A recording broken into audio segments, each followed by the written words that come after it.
Shalom saudara-saudara yang di dalam Kristus Yesus. Puji Tuhan, kita ketemu lagi dengan sukacita dan tentunya dengan semangat ya dalam pembahasan teologia pada malam hari ini ya. Saya akan membahas tentang keilahian Yesus Kristus dalam dokumen Yohanes, di mana pembahasan ini merupakan salah satu tugas dari mata kuliah Kristologi lanjutan dalam program Magister.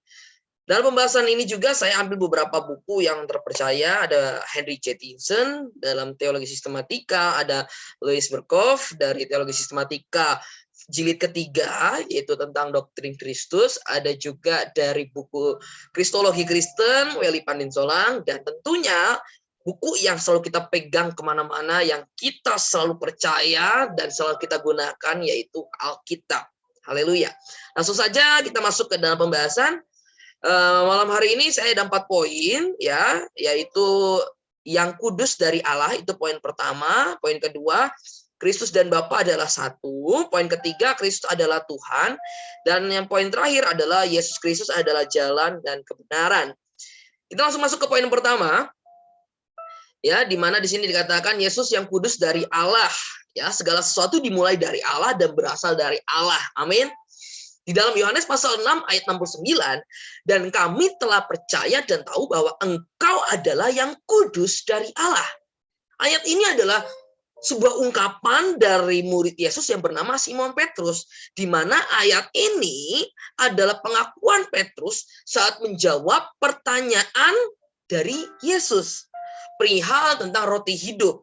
Ya, di mana ketika Tuhan Yesus membahas tentang roti hidup, banyak murid-murid yang mengundurkan diri, ya, karena mereka tidak terima mengenai pembahasan dari pernyataan tentang roti hidup, ya, di mana Tuhan Yesus mengatakan engkau akan makan daging dan darahku, ya, sulit sekali diterima oleh murid-murid Yesus, ya. Tetapi Simon Petrus dengan tegas mengatakan bahwa dan kami telah percaya dan tahu bahwa engkau adalah yang kudus dari Allah.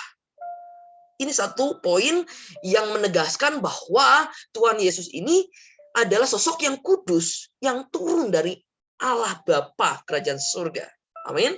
Ya. Jadi apapun yang Tuhan Yesus katakan itu semua berasal dari Bapa, dari Tuhan, dari Allah. Ya, menurut Weli Pandinsolang dalam buku Kristologi Kristen, gelar yang kudus merupakan sebuah cara yang lain untuk menyatakan Yesus adalah Mesias atau juru selamat. Sedangkan ungkapan yang dari Allah memberikan penegasan bahwa keilahian atau kekudusan Kristus bukan sebagai penghargaan atau yang diberikan oleh dunia ataupun sekedar rumusan keyakinan dari gereja dan iman ataupun pengakuan dari jemaat. Bukan. Tetapi keilahian Yesus merupakan hakikat praeksistensi Kristus sejak kekekalan untuk membuktikan bahwa ia setara dengan Bapa. Ya, itu menurut Weli Pandinsolang dalam bukunya Kristologi Kristen. Jadi dari beberapa kutipan dan ayat yang sudah kita bacakan di atas, di sini saya dapat menyimpulkan bahwa yang kudus dari Allah merupakan asal mula Tuhan Yesus yang membuktikan bahwa ia adalah sosok yang diutus oleh Allah. Amin. Di sini ada ayat juga yang mengatakan di dalam kitab Yohanes pasal 14 ayat 24, barang siapa tidak mengasihi aku, ia tidak menuruti firman-Ku. Dan firman yang kamu dengar itu bukanlah daripadaku, melainkan dari Bapa yang mengutus aku. Hanya huruf besar aku. Amin. Ya. Jadi di sini jelas sekali bahwa Tuhan Yesus yang kudus itu mengambil rupa manusia adalah utusan dari Allah yang maha kuasa, yang maha besar. Suatu kesempurnaan yang berasal daripada Bapa yang di dalamnya ada Kristus yang kudus dengan rela hati turun ke dunia untuk menyelamatkan umat manusia. Poin yang kedua, Kristus dan Bapa adalah satu. Kita buka dalam Yohanes pasal 10 ayat 30, dikatakan Yesus berkata, aku dan Bapa adalah satu. Itu saja. Dalam ayat ini jelas ya menjelaskan tentang keesaan yang mana dua pribadi merupakan satu sosok. Ya. Jadi banyak sekali pemahaman-pemahaman dalam Kristen yang membahas tentang Bapa, Anak dan Roh Kudus. Ada paham Sabilianisme, ada paham sumber dia nasionisme. Ya, banyak banget itu pembahasan-pembahasan tentang Bapa, Anak, dan Roh Kudus. Ya, yang perlu kita luruskan. Di sini menurut Weli Padinsolang dalam bukunya Kristologi Kristen, Bapa tidak lebih besar atau lebih mulia dibandingkan dengan Anak. Dan Anak tidak lebih tinggi dari Roh Kudus. Masing-masing merupakan pribadi yang berbeda. Jelas, Allah dari surga, Anak yang turun ke bumi, dan Roh Kudus yang diberikan oleh Tuhan Yesus ketika Tuhan Yesus naik ke surga. Namun ketiganya setara sebagai pribadi yang maha besar, dan ketika pribadi itu berasal dari Allah yang esa, sosok yang satu. Ya, jadi berdasarkan ayat dan kutipan yang sudah kita bacakan, saya dapat menyimpulkan bahwa Bapa, Anak, dan Roh Kudus adalah satu. Yang mana Tuhan bekerja dengan luar biasa untuk umat manusia. Sehingga Tuhan Yesus yang tinggal di kerajaan surga rela turun ke muka bumi menjadi anak manusia. Untuk menyelamatkan umat manusia dari dosa. Yaitu dengan cara mengorbankan dirinya untuk disalibkan di Bukit Golgota. Di mana pada hari ketiga, ia bisa mengalahkan maut. Sehingga Tuhan Yesus yang telah naik ke surga menurunkan seorang penghibur. Yaitu Roh Kudus. Di dalam Yohanes pasal 14 ayat 26, tetapi penghibur yaitu Roh Kudus yang akan diutus oleh Bapa dalam namaku. Dialah yang akan mengajarkan segala sesuatu kepadamu dan akan mengingatkan kamu akan semua yang telah kukatakan kepadamu. Amin. Ya. Jadi Bapa, Anak, dan Roh Kudus itu satu kesatuan. Ya. Poin ketiga, Kristus adalah Tuhan. Kristus adalah Tuhan. Ya, di sini Louis Berkhof mengatakan bahwa nama Kristus, jika Yesus merupakan sebuah nama diri, maka nama Kristus adalah nama jabatan atau nama Mesias. Ya, di dalam kitab Yohanes disebutkan Kristus adalah Tuhan. Ya, kita buka Yohanes pasal 13 ayat 13 sampai 14. Kamu menyebut aku guru dan Tuhan. Dan katamu itu tepat, sebab memang akulah guru dan Tuhan.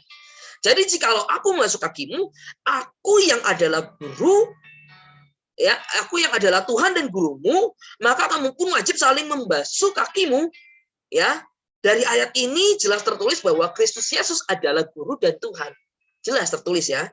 Menurut Weli Padinsolang dalam buku Kristologi Kristen juga, Kristus adalah Tuhan. Amin. Ya, ada juga ayat pendukungnya dalam Markus pasal 2:28. Jadi anak manusia adalah juga Tuhan atas hari Sabat. Sama seperti Bapa adalah Tuhan. Amin. Ya, jadi berdasarkan ayat-ayat dan kutipan yang telah kita bacakan di atas, ya, saya dapat menyimpulkan ya bahwa Kristus adalah Tuhan.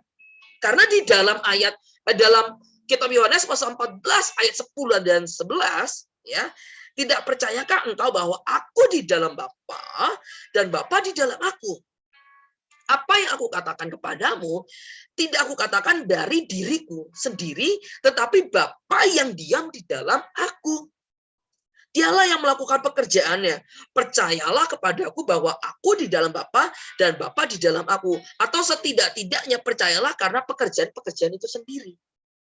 Dari ayat dan kutipan yang telah kita baca, sudah sangat jelas dan menekan bahwa Kristus adalah Bapa. Di dalam Kristus ada Bapa, di dalam Bapa ada Kristus juga. Jadi sangat jelas bahwa Kristus adalah Tuhan. Dalam poin ketiga. Poin terakhir, Yesus Kristus adalah jalan dan kebenaran. Ya, menurut Henry Chettison, ya, Allah sebagai pencipta segala sesuatu yang nampak dan yang tidak nampak serta yang memiliki segala sesuatu berhak mutlak untuk memerintah alam semesta ini. Amin. Sepakat ya. Jadi segala sesuatu yang ada di muka bumi ini, yang ada di bawah kolong langit, yang ada di alam semesta, yang ada dimanapun itu adalah milik Tuhan, ciptaan Tuhan. Jadi jangan sekali-sekali ada orang yang berpendapat bahwa Tuhan itu diciptakan. No, itu salah. Ya, karena Tuhanlah sang pencipta. Amin. Maha pencipta, maha kuasa. Ya. Di dalam 1 Tawarik pasal 29 ayat 11, ya Tuhan punya mula kerajaan dan engkaulah yang tertinggi itu melebihi segala-galanya sebagai kepala. Amin. Ya, kita masuk ke dalam kitab Yohanes. Yohanes pasal 14 ayat 6 sampai 7 kata Yesus kepadanya, "Akulah jalan dan kebenaran dan hidup. Tidak ada seorang pun yang datang kepada Bapa kalau tidak melalui aku. Sekiranya kamu mengenal aku, pasti kamu juga mengenal Bapakku. Sekarang ini kamu mengenal Dia dan kamu telah melihat Dia." Amin. Ya. Ayat ini dengan jelas menegaskan dan memastikan kepada semua umat manusia, ya, di mana ketika kita sebagai sosok manusia ingin masuk ke dalam kerajaan surga, itu tidak bisa melalui jalan manapun. Melalui rute manapun tidak bisa. Karena jalan keselamatan, ya, jalan untuk masuk ke dalam kerajaan surga, yaitu melalui Tuhan Yesus, Sang Juru Selamat umat manusia, yang dengan rela hati menebus dosa manusia melalui dirinya sendiri. Menurut Eli Paninsolang dalam buku Kristologi Kristen, ya, istilah jalan dalam ayat tersebut menyatakan bahwa sebagaimana Bapa adalah hidup.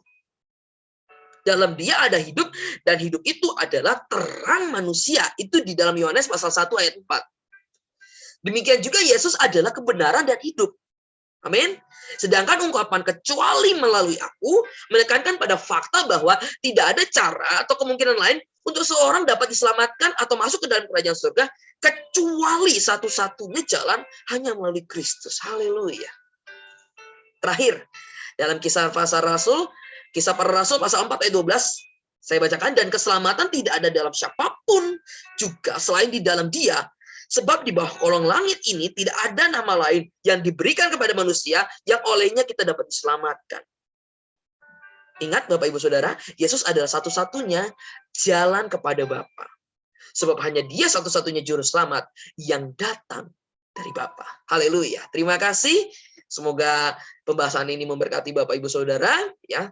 Saya ucapkan Tuhan Yesus memberkati. Thank you. God bless you.